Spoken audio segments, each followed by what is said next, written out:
escoliose é uma patologia da coluna vertebral relativamente frequente na população. Ela acomete aí até 3% da população, em geral assintomática ou sem queixas de deformidade.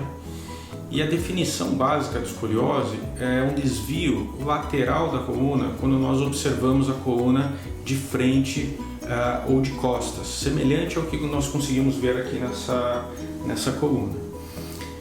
Esse desvio lateral da coluna, muitas vezes, na maioria das vezes, ele está associado com algum grau de rotação vertebral.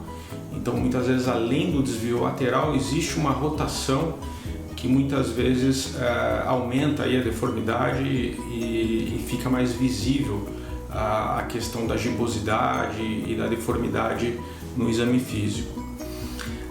Escolioses até 10 graus são fisiológicas, então nós nem consideramos como escoliose. Até 10 graus seria um desvio da coluna dentro do limite aceitável.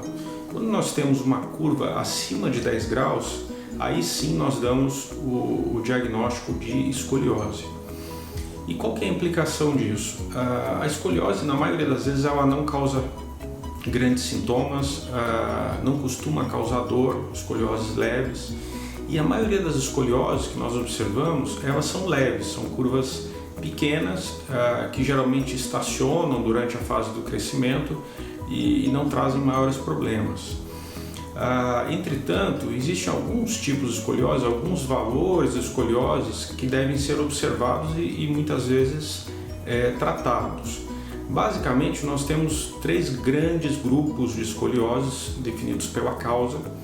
A primeira dela é a escoliose idiopática. Idiopática quer dizer sem causa. É uma escoliose de evolução mais benigna. Ela ocorre em 80% dos casos de escoliose, é a mais comum. Existe uma escoliose que nós chamamos de escoliose congênita, que seria causada por uma malformação óssea, uma barra óssea, uma vértebra a mais ou a menos. E o terceiro grupo, as escolioses neuromusculares, que são escolioses causadas por algum distúrbio neurológico ou muscular, alguma doença associada. Vamos falar um pouquinho da idiopática, que é a mais comum. A escoliose idiopática, então, ela corresponde a 80% dos casos. Ela é muito mais frequente em meninas na fase da adolescência. Normalmente inicia na fase da adolescência, 6 vezes mais comum em meninas.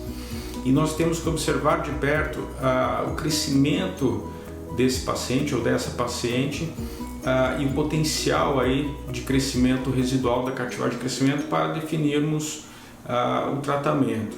A maioria dos casos são escolioses abaixo de 20 graus, então são escolioses que nós apenas observamos com exames de imagem, exame físico regular, né?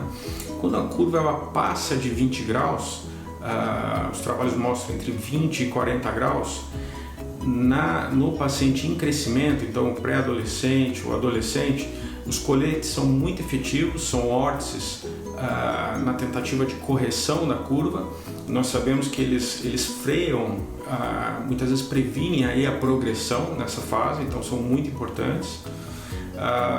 Mas eles são um tipo de tratamento que nós passamos para os pacientes em crescimento, nessa faixa entre 20 e 40 graus.